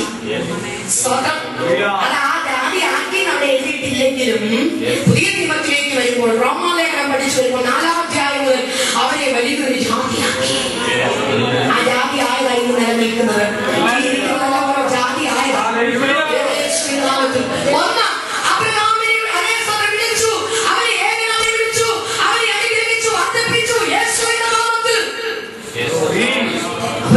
അപ്പച്ചനെ എങ്ങനെ വിളിച്ചേ? ഒറ്റയ്ക്കാണ് വിളിച്ചേ. സ്തോത്രം. പാസ്റ്ററോട് ചോദിച്ചാൽ പാസ്റ്റർ പറയും ഒറ്റയ്ക്കാണ് വിളിച്ചേ. എന്നോട് ചോദിച്ചാൽ ഞാൻ പറയുന്നത് ഒറ്റയ്ക്കാണ് വിളിച്ചേ. നിങ്ങളെയൊക്കെയോ ആണോ? ആ, ഇവിടെ കുടുംബമായിട്ട് വിളിച്ചത് ഞാൻ കണ്ടിട്ടില്ല. ഒറ്റ വാക്യം കുടുംബമായിട്ട് വിളിച്ചത് എത്ര ഭാഗ്യം. ഞാൻ ഓർക്കുന്നേ ഇവർക്കൊക്കെ കിട്ടിയ ഭാഗ്യം. നമ്മൾ അടിയും കൊണ്ട് കുളിയും കുടിച്ച് കാരോ അവിടെ ചെയ്യും വല്ലോ ഉണ്ടോ എന്ന് ചോദിച്ച നാടും തെണ്ടി കീഴും തെണ്ടി തെണ്ടാനൊന്നും പോയില്ല കേട്ടോ. എന്റെ പൊന്നപ്പൻ കർത്താവിന്റെ വേലയ്ക്ക് വേണ്ടി ഇറങ്ങിയിട്ട് ഇന്ന് ഈ നിമിഷം വരെ ഒറ്റ മനുഷ്യനോട് ഓരോടൊക്കെ എന്നെ താഴ്ത്തിയിട്ട് 3 ദിവസമൊക്കെ ആഹാരം കഴിക്കാതിരുന്ന് അങ്ങ് ഉപസിച്ചിട്ടുണ്ട്. പിതാക്കന്മാരോട് പറയുമ്പോൾ മനസ്സിലാവും. ആഹാരം കഴിക്കാൻ ഇതായിട്ട് അങ്ങ് ഉപസിച്ചിട്ടുണ്ട്. അവസാനം ഓമയ്ക്കകത്തിന്ന് നടന്ന സമയമുണ്ട്. ഓമയ്ക്കകത്തിരുന്ന് വാഴപ്പിണ്ടിരുന്ന സമയങ്ങളുണ്ട്. എങ്കിലും ഒറ്റ മനുഷ്യന്റെ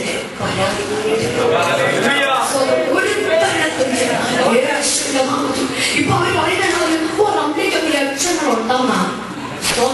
ബഹ്റൈനിൽ ചെന്ന് ശുശ്രൂഷ കഴിഞ്ഞ ഒരു സ്ഥലത്ത് പോരാൻ പറയുന്ന ഒരു സഹോദരനോട് ചോദിച്ചു, സിസ്റ്ററെ ഇവിടെ ഒത്തിരി പേര് വന്ന് അങ്ങനെ ഇങ്ങനെയാണൊക്കെ പറഞ്ഞ് ഇഷ്ടം പോലെ കാശ് കൊണ്ടുപോകും. പക്ഷെ അവരൊക്കെ വന്നതിനേക്കാളും ശുശ്രൂഷയൊക്കെ കിട്ടി, ഒത്തിരി പൈസയും കിട്ടിയല്ലോ.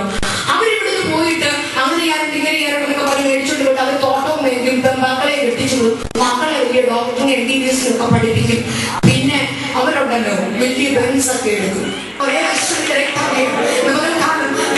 ചില വിടുതലുകൾ നടക്കുകയാണ്. ഈ ദിവസങ്ങളിൽ പ്രാർത്ഥിക്കുന്ന ചില വിഷയത്തിലെ വാതിലുകൾ നിന്റെ മുൻപിൽ കർത്താവ് തുറന്നു. ഞാൻ നിന്നെ മാനിച്ച് നിന്റെ അതിരുകളെ വിശാലമാക്കും. പക്ഷെ കർത്താവുമായിട്ട് ഉടമ്പടി എടുക്കണം. വായിക്കൊരു കാവൽ നിർത്തി അതിന്റെ ദ്വാരത്തെ സൂക്ഷിക്കണം. പൊട്ടച്ചന്റെ കളിവാക്ക് ചേർച്ചയില്ലാത്ത ഒന്നും അരുത്. ഈ ദിവസങ്ങൾ വിശുദ്ധിക്ക് നിരക്കാത്ത ഒരു വിഷയം ദൈവമക്കളെ ദൈവസഭയെ മണവാട്ടി സഭയെ ഒരുക്കിക്കൊണ്ടിരിക്കുക. അവൻ പറയുന്നു എന്റെ കൂടെ എന്റെ മണവാട്ടി ഇരിക്കണമെന്ന്. അവന് ഉപയുക്തമായ മണവാട്ടിയായി ഒരുക്കിയെടുക്കുവാൻ കാലാകാലങ്ങളിലായി അവൻ തനിക്കുള്ളവരെ വിളിച്ചുകൊണ്ടിരിക്കുന്നു. യേശുവിന്റെ നാമത്തിൽ ഇതുപോലെ നീ ഏൽപ്പിച്ചു കൊടുത്തോ. പരിശുദ്ധമായ വലിയ വിടുതൽ നടക്കുന്ന അവസ്ഥയാണ്.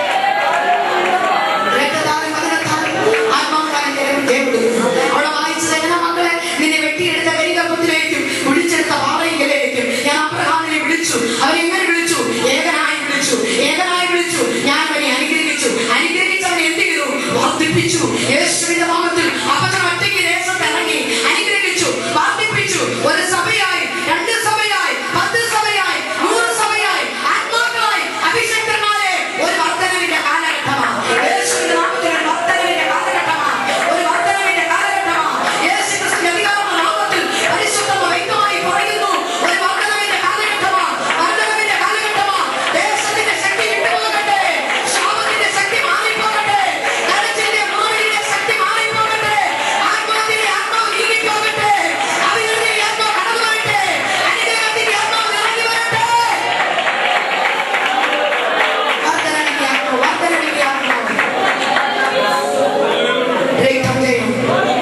വർദ്ധനവിന്റെ ആത്മാവ് ഇവിടെ നിന്ന് ഞാൻ പ്രസംഗിച്ചുകൊണ്ടിരുന്നപ്പോൾ ഒരോർമ്മ.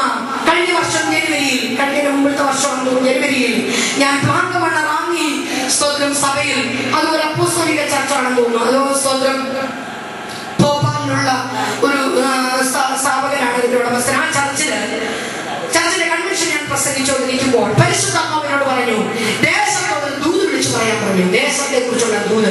ദേശത്തെ ഭയപ്പെടേണ്ട,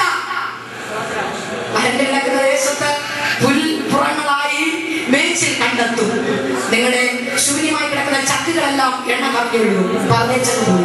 അത് കഴിഞ്ഞ് സഭയോടൊരു ദൂത്, ദേശത്തോടൊരു ദൂത് പറഞ്ഞു, ഇത്ര കിലോമീറ്റർ അളവിൽ നിങ്ങൾക്ക് സ്തോത്രം വെള്ളത്തിന്റെ ദാരിദ്ര്യം തീരും. അപ്പൊ അവിടെ വെള്ളത്തിന് ബുദ്ധിമുട്ടുണ്ടെന്ന് എനിക്കറിയത്തില്ല, വലിയൊരു മലയാണ്. പരിശുദ്ധം. പിറ്റേ വർഷം അതിന്റെ അടുത്ത ചർച്ചയിൽ ഞാൻ കൺവെൻഷൻ പ്രസംഗത്തിനായി കടന്നു ചെന്നപ്പോൾ ആ പാസ്റ്ററും അവിടുത്തെ വിശ്വാസികളും അന്നത്തെ പ്രസംഗത്തിൽ 18 പേര് രക്ഷിക്കപ്പെട്ട് സ്നാനപ്പെട്ടെന്ന് ദേവദാസൻ എന്നോട് പറഞ്ഞു. അടുത്ത് പറഞ്ഞത്, സ്വന്തം ദേവദാസി അന്ന് വന്നപ്പോ പറഞ്ഞില്ലേ ഞങ്ങളുടെ ദേശത്ത് ഞങ്ങളുടെ വെള്ളത്തിന്റെ ക്ഷാമം മാറ്റുമെന്ന്. അതെ, സ്വന്തം ക്ഷാമം മാറി. എങ്ങനെ? ഞാനൊത്ത് പൈപ്പിട്ടായിരിക്കും. അല്ല, ഭയങ്കര മഴ. പെയ്യാത്ത കാലത്തും മഴ പെയ്തു, കിണറുകളെല്ലാം നിറഞ്ഞു കവിഞ്ഞു. ഞങ്ങൾക്ക് വെള്ളത്തിന്റെ ക്ഷാമം, ഇപ്പോഴും വെള്ളത്തിന്റെ ക്ഷാമം ഇല്ല. പരിശുദ്ധാത്മ ഒരു കാര്യം പറഞ്ഞാൽ മഴ അയച്ചോ പൈപ്പിട്ടോ കാലാവസ്ഥ നോക്കിയോ ഒന്നും പ്രവചിക്കത്തില്ല. ആത്മാവ് പറഞ്ഞത് ഏറ്റെടുത്താ വിടുതൽ. ഈ ദേശനിവാസികളെ ദൈവം സ്നേഹിക്കുന്നു. അതുകൊണ്ടാണ് ഇവിടെ ഇനി തീർന്നിട്ടില്ല ദൈവദാസന്മാരെ കൺവെൻഷനുകളും കൂട്ടായ്മകളും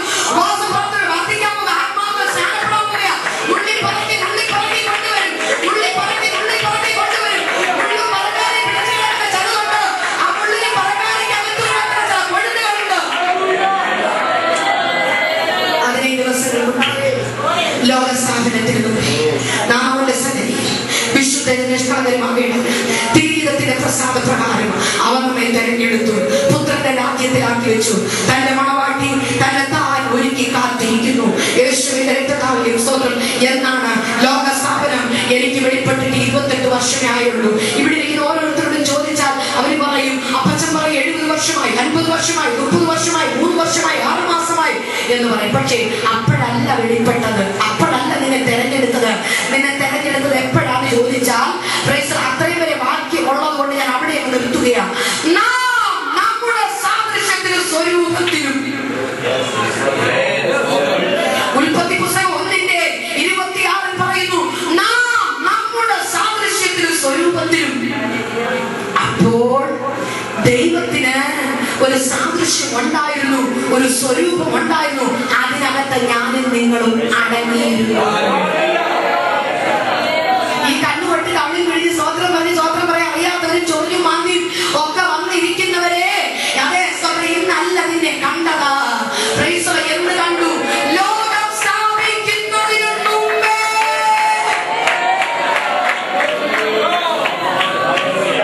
ലോകം സ്ഥാപിക്കുന്നതിന് മുമ്പേ.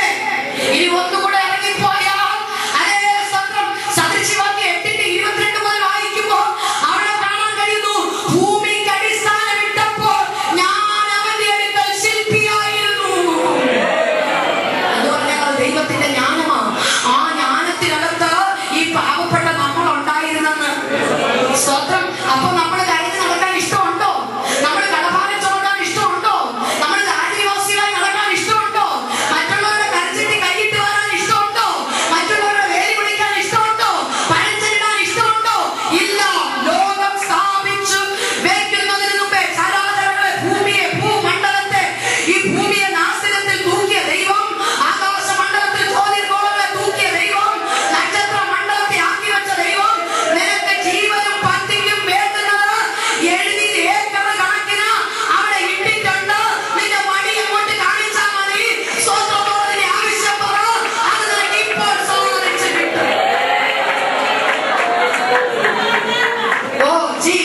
എന്ന് കടഭാരമുള്ളവരെ ഇന്ന് പകൽക്കാലം പുത്രനെ ഒന്ന് മഹത്വപ്പെടുത്തുക.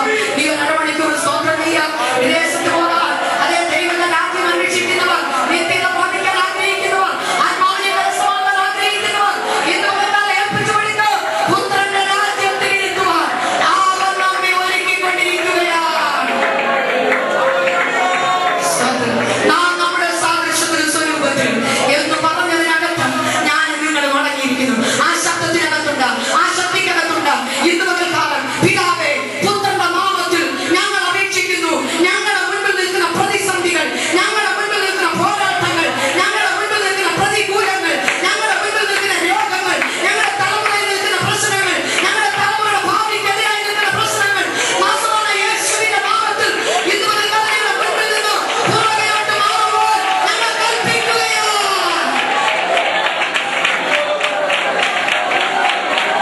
Jesus, Jesus, Jesus, Jesus. മക്കളെ, please follow സബ്രസ്വത. ഹല്ലേലൂയ. പുറകോട്ട് മാറി നിൽക്കട്ടെ. തടസ്സമായി നിൽക്കുന്ന ബന്ധനങ്ങൾ മാറി നിൽക്കട്ടെ. നീ അത് പ്രാപിക്ക്. രോഗശാന്തി പ്രാപിക്ക്. സൗഖ്യം ഏറ്റെടുക്ക്. വാതിലുകൾ തുറന്നു വരട്ടെ. പ്രാർത്ഥിക്കുന്ന അമ്മമാരെ, നിങ്ങൾ ചിന്തിക്കാൻ തലമുറയെ കുറിച്ചൊന്നും കിട്ടിയില്ലല്ലോ, സമയം പോയി. എന്നാലും ഞാൻ ആ വാക്യം ഒന്ന് പറയാം. അതേ സ്തോത്രം. യെശയ്യാപ്രവചനം 44-ന്റെ 4-ാമത്തെ വാക്യം ഒന്ന് പെട്ടെന്ന് വായിച്ച മക്കളെ. സ്തോത്രം, സ്തോത്രം. 4-ാമത്തെ വാക്യം അവര് സ്തോത്രം അതേ ആ തോട്ടിനരികെ വായിച്ചേ.